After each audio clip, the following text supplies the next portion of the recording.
Shalom, shalom sahabat-sahabat Hersama yang diberkati Tuhan. Puji Tuhan, kita berjumpa lagi di saat ini. Selamat hari Minggu buat kita semua. Selamat beribadah kepada Tuhan Yesus. Tuhan Yesus memberkati. Dan juga selamat memasuki bulan Agustus. Tuhan Yesus memberkati bulan Agustus dalam kehidupan kita semua. Ya, sahabat-sahabat, di saat ini kita sama-sama akan membaca firman Tuhan dari Kitab Yosua pasal 10 ayat yang pertama sampai ayatnya yang ke-21. Yosua pasal 10 ayat yang pertama sampai ayatnya yang ke-21. Untuk itu mari kita berdoa. Tuhan, kami mengucap syukur untuk hari baru, hari pemberian Tuhan yang penuh berkat, untuk bulan baru, bulan Agustus 2021. Kami mengucap syukur untuk nafas kehidupan yang Tuhan masih percayakan dalam hidup dan kehidupan kami sampai pada saat ini. Tuhan Yesus, kami berdoa, mohon tuntunan kuasa Roh Kudus bagi kami di saat ini, supaya kami dapat mengerti firman yang akan kami baca, kami percaya firman dan kami melakukan dalam kehidupan kami sehari-hari firman Tuhan, untuk puji dan hormat bagi nama Tuhan. Ampuni dan kasihanilah keberdosaan kami Tuhan, di dalam nama Yesus Kristus, firman yang hidup, Tuhan dan Juru Selamat kami berdoa kepada Bapa di sorga. Haleluya. Amin. Ya, sahabat-sahabat yang diberkati Tuhan, Yosua pasal 10 ayat yang pertama sampai ayatnya yang ke-21 yang berbunyi demikian. Pertempuran dekat Gibeon, Yosua merebut bagian selatan Kanaan. Setelah terdengar oleh Adonia Sedek Raja Yerusalem bahwa Yosua telah merebut Ai dan telah menumpasnya seperti yang dilakukannya terhadap Yerikho dan terhadap rajanya, demikianlah juga dilakukan terhadap Ai dan terhadap rajanya. Dan bahwa penduduk kota Gibeon telah mengadakan ikatan persahabatan dengan orang Israel dan diam di tengah-tengah mereka, maka sangat takutlah orang, sebab Gibeon itu kota yang besar, seperti salah satu kota kerajaan, bahkan lebih besar dari Ai, dan semua orangnya adalah pahlawan. Sebab itu Adoni-Sedek Raja Yerusalem menyuruh orang kepada Hoham Raja Hebron, kepada Piream Raja Yarmut, kepada Yafia Raja Lakis, dan kepada Debir Raja Eglon, mengatakan, datanglah kepadaku dan bantulah aku supaya kita menggempur Gibeon, karena telah mengadakan ikatan persahabatan dengan Yosua dan orang Israel. Lalu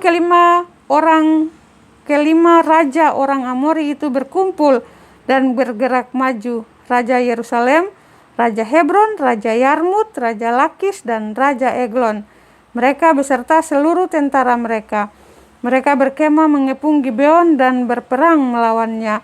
Lalu orang-orang Gibeon itu menyuruh orang kepada Yosua ke tempat perkemahan di Gilgal, mengatakan, jangan menarik tanganmu daripada hamba-hambamu ini. Datanglah dengan segera kepada kami, lepaskanlah kami dan bantulah kami, sebab semua raja orang Amori yang diam di pegunungan telah bergabung melawan kami.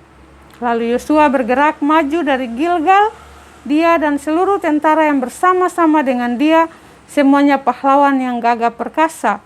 Berfirmanlah Tuhan kepada Yosua, janganlah takut kepada mereka, sebab aku menyerahkan mereka kepadamu. Tidak seorang pun dari mereka yang akan dapat bertahan menghadapi engkau. Lalu Yosua menyerang mereka dengan tiba-tiba, setelah semalam-malaman bergerak maju dari Gilgal, dan Tuhan mengacaukan mereka di depan orang Israel, sehingga Yosua menimbulkan kekalahan yang besar di antara mereka dekat Gibeon. Mengejar mereka ke arah pendakian Bet Horon dan memukul mereka mundur sampai dekat Azeka dan Makeda. Sedang mereka melarikan diri di depan orang Israel dan baru di lereng Bet Horon, maka Tuhan melempari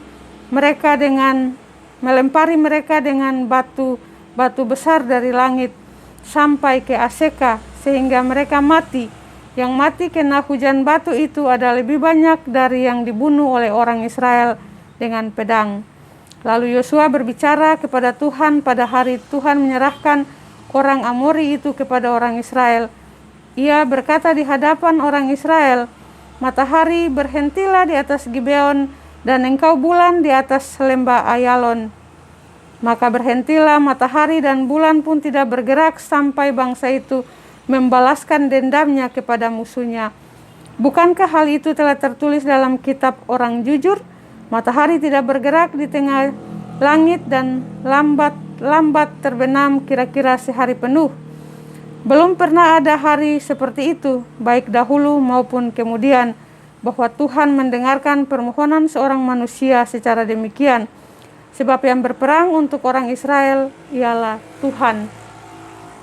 Kemudian Yosua dan seluruh orang Israel yang menyertainya pulang kembali ke tempat perkemahan di Gilgal. Kelima raja itu melarikan diri dan bersembunyi di dalam gua di Makeda. Kepada Yosua dikabarkan demikian, kelima raja itu telah ditemukan bersembunyi di dalam gua di Makeda. Lalu berkatalah Yosua, "Gulingkanlah batu-batu yang besar ke mulut gua itu dan tempatkanlah di sana orang untuk menjaga mereka. Tetapi janganlah kamu berhenti, kejarlah musuhmu dan hantamlah barisan belakangnya. Janganlah biarkan mereka masuk ke dalam kota-kota mereka, sebab Tuhan Allahmu menyerahkan mereka kepadamu." Setelah Yosua dan orang Israel selesai menimbulkan kekalahan yang besar sekali di antara mereka, sampai mereka dihancurkan sama sekali, beberapa orang dari mereka dapat lolos dan masuk ke kota-kota yang diperkuat. Pulanglah seluruh bangsa itu dengan selamat kepada Yosua ke tempat perkemahan di Makeda. Tidak ada seorang pun yang berani melemparkan kata-kata ancaman terhadap orang Israel. Demikianlah pasal pembacaan firman Tuhan di saat ini yang menjadi makanan rohani bagi kita. Berbahagialah kita yang mendengar firman, percaya firman, dan melakukan dalam kehidupan kita sehari-hari untuk puji dan hormat bagi nama Tuhan di tengah-tengah hidup kita. Tuhan Yesus memberkati kita semua. Haleluya.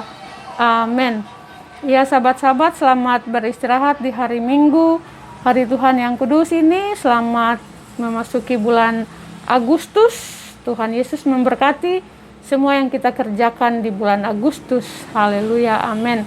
Sampai berjumpa lagi di besok hari. Sahabat-sahabat semua, shalom.